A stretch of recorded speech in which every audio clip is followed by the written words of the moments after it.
it's a trauma uh, that still has the whole family uneasy, I would say. It's something you never get over. It's it's it's trying.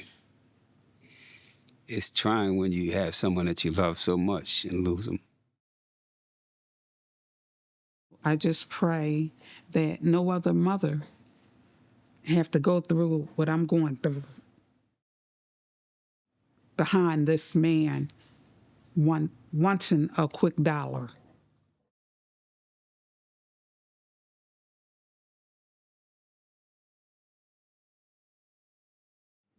I'm here to speak for my son, Tyreek Lewis.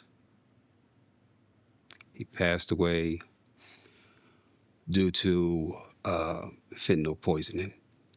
Very, very lovable, outgoing person, very energetic, very family orientated, and full of joy. Anybody that knew him, that was in his midst, just speaks greatness of how beautiful his spirit was. He was my second child. He was well known in the neighborhood. Everyone loved him. His funeral alone showed that. So he had about 400 people at his funeral. He was into hockey. He was into roller skating. He was into skateboarding. And he was just a well-loved person. Growing up, I wouldn't say he was a mama's boy. He wanted his freedom, but he was somebody that, people loved to be around. He was also a rapper. So he was someone that people loved to be around. Yeah. If you was having a bad day, he could put a smile on your face. Yeah.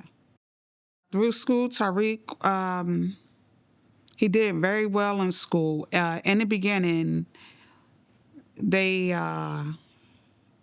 actually diagnosed him as having ADHD and wanted to put him on medication, something I refused. I refused to let them put him on medication. So I worked with Tyreek. So Tyreek was a little active from the ADHD, but with me working with him, it helped to calm him down. Some. So once he got into his high school years, that's when Tariq, his grades he had beautiful grades. He was just basically branching out as a regular teenager, hanging out at the skating rink, or we lived in Philadelphia, and there's a place there called Love Park. He would actually either roller skate or get on his skateboard, and from where we lived to get to Love Park was about 14 miles. So every day he would go to Love Park to be with his friends to skateboard or roller skate. And, his grades he had good grades in school. And that was something that he rolled over to his children. Tariq has 3 boys and 1 girl. His oldest son graduated from Temple College. From there, he went on to Drexel. He graduated from Drexel, and he's now an RN. His second son is in Drexel as we speak. His third son graduated from the firefighters program. And his youngest child, which is his daughter, she's 6 now. She's into gymnastics. She's a daddy's girl. She's into gymnastics and everything. So he was a family-oriented man. He loved his family first. With his boys, he did everything with his boys. He loved his boys. Yeah. Tariq never had no drug use. The issue that happened with Tariq was a truck driver. So he drove a truck from state to state. And his back was bothering him. So while he was on vacation with his fiance in Puerto Rico, she told him, I'm going to make an appointment with the doctor for you so you can go to the doctor so they can help you out with your back because you're in this truck for hours, for 12 hours a day. So once they got back to Philadelphia, she called the doctor and they said that he would need an MRI and some other things done before he can get in to see a pain management doctor. So he explained to them that he couldn't take all that time off of work. So a friend of his told him, well, I know a guy that sells the same pills that the doctor is going to give you. So Tariq went and purchased 2 pills from this guy. He took one of the pills once he got home, and that's when his fiance, she found him in the bathroom. We got a phone call from him. He was in Puerto Rico before he passed with his girlfriend. And he called and said, listen, when I get back home, I'm going to come on down to Georgia and I'm going to help work on the house. Just the thought of him coming down just put a smile on my face. I said, oh, man, okay. I'm looking forward to seeing you here. Unfortunately, life has its own way of taking its own path in so many ways. I got a phone call from my oldest son saying that Tyreek was in the hospital. He told me that Tyreek's going to be okay, but they found him unresponsive, but he's in the hospital. They're working on him. So my son flew from Philadelphia to Georgia to come get me. I did not know the exact cause. I did not know, exactly what was going on because they didn't want me to freak out living in Georgia, and I had to travel all the way to Philadelphia. So my son flew out that same day, and that next day we left out. And once I got to the hospital, that's when the doctor explained everything to me. He said that Tariq basically didn't have no brain activity, that there really wasn't much that they could do. And at that point, I knew that I didn't want Tariq to suffer. Tariq was an organ donor. He saved 3 lives and gave someone eyesight. And I just also, when Tariq was found by his fiance, my daughter happened to walk into the house. And my daughter, she was screaming for someone. My daughter ran downstairs where Tariq was. She actually gave him CPR. And she worked on Tariq until the ambulance got there. And by her doing so, she was able to keep Tariq going. Instead of me going to a morgue to identify him, I was able to go to a hospital. So, I thank my daughter so much. She has guilt, and I keep explaining to her she has nothing to be guilty or feel guilty about, So by what she did, she kept me from going to see them pulling him out of a cold, a drawer. I was able to be by his bedside.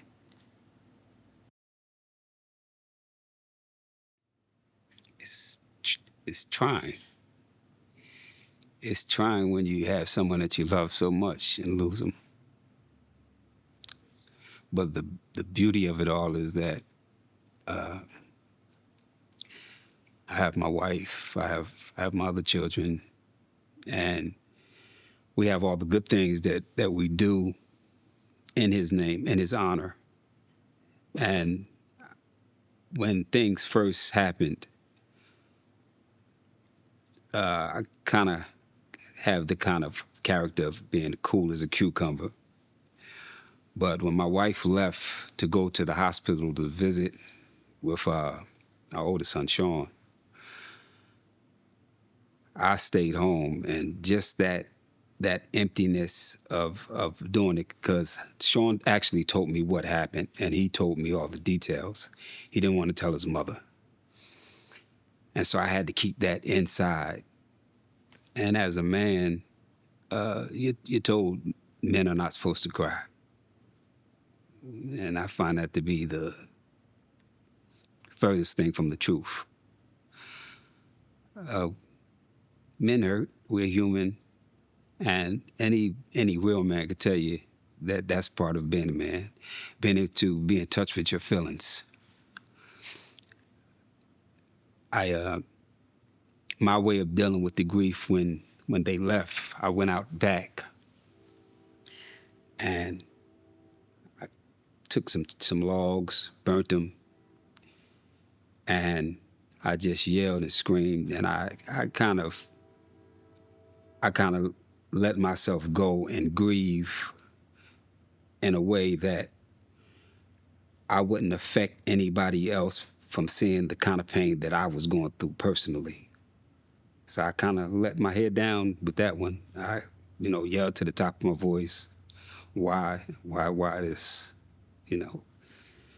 And the beauty of it is that, the memories that we shared, the personal memories that we shared, so vivid, I still hold on to them, and I know that's what keeps me motivated and keep me moving, is because I know that all of us as human beings, we have a spirit, and the energy that's inside of us that create us as a person, this vehicle we call a body, is just a part of it. I know once we leave this body, we're still an energy force, and we carry on wherever that may be. But I know he's still here with us in that form, because I can feel his presence on a daily basis. He still inspires me to this day. When it comes down to my wife, I kind of keep certain things to myself for the fact that her bearing him, carrying him for 9 months, that's beyond what I can even tap into. Yeah, I'm a parent, but when it comes down to a mother, it's it goes a lot deeper. It taps into the core of their being. So I give her the highest praise, and I do everything in my power every day, 24 hours a day, just to lift her up and keep her, keep some of the pressure and the weight of the grieving off of her, so to say. And it's very trying. And although I continue to ask myself why, there's always things beyond our understanding. I look at it now that him saving 3 lives and giving someone eyesight, that within itself is grandeur. The selflessness of his whole character speaks to him being an organ donor. And I don't think he would have it any other way. I think that he would say, well, my sacrifice to save somebody else is good enough for me. And I love him for it. But I miss him. Miss him like crazy.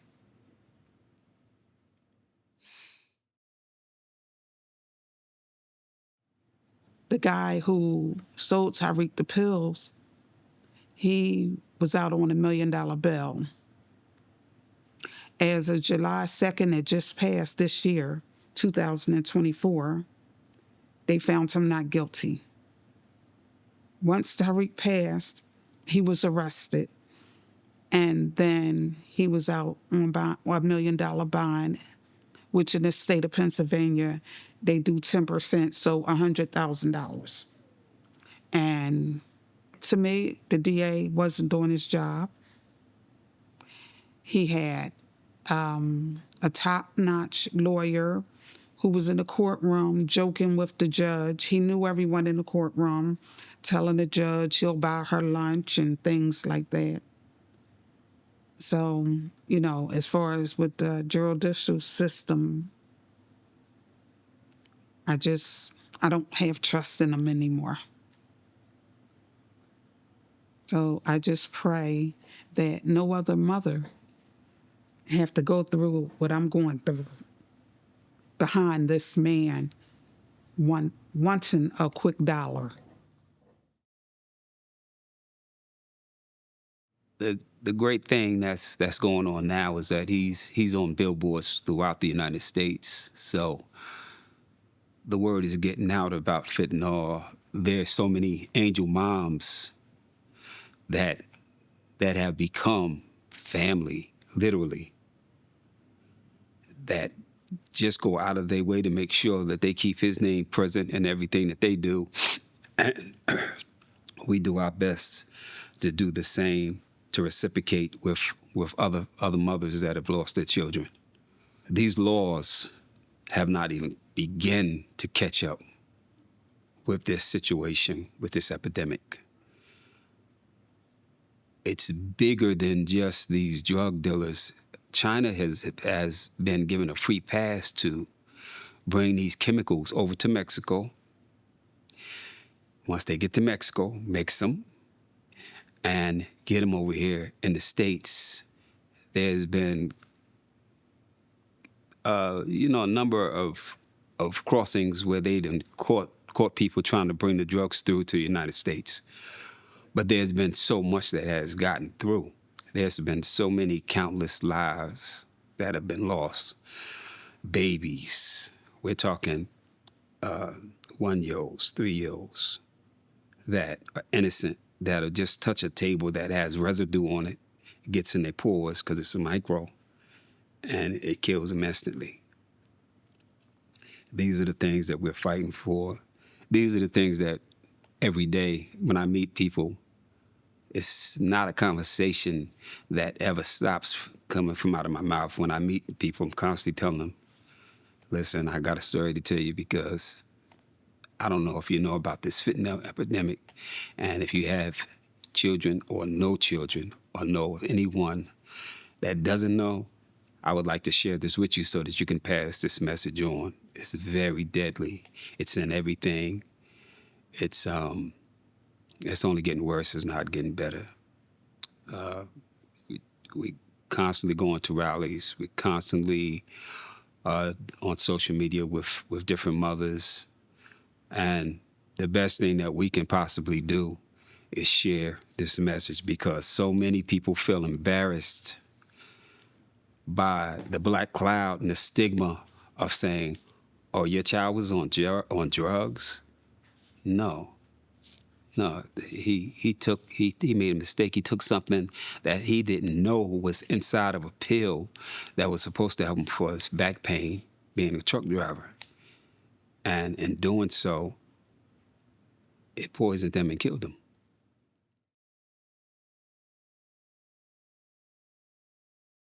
I have my good days and my bad days, but basically my advocacy is what gets me through.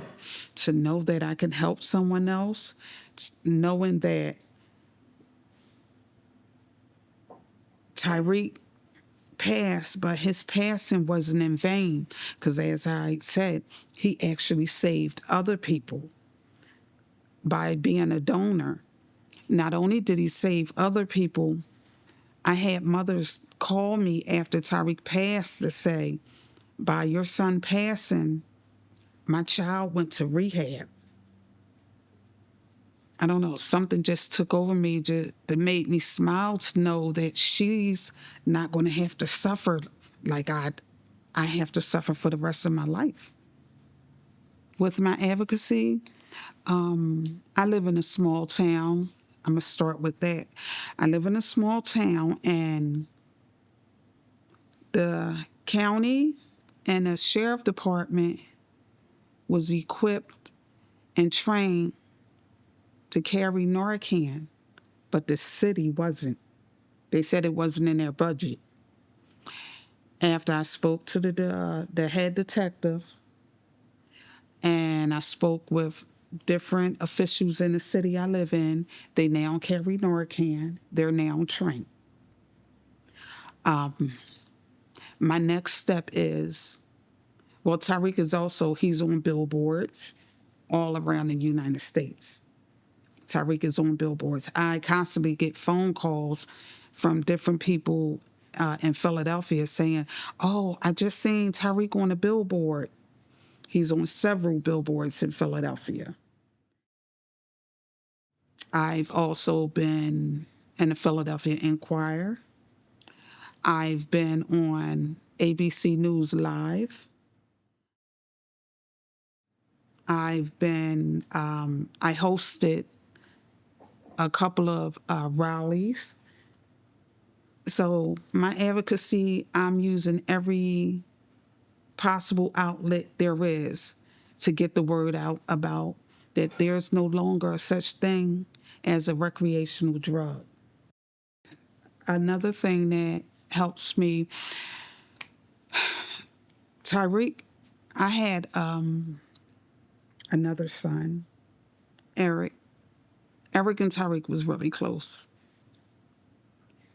Tariq died May 17, 2021. Eric was an EMT for the city of Philadelphia. But once Tariq passed, Eric was very depressed. 9 months later, on Valentine's Day, February the 14th, 2022, I get a phone call that Eric hung himself. So, out of losing 2 kids and within 9 months, and I still have my sanity,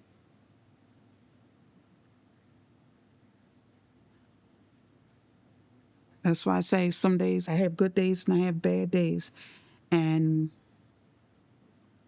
But I try to throw myself into my advocacy to help me get through it. Because my mission is to help others.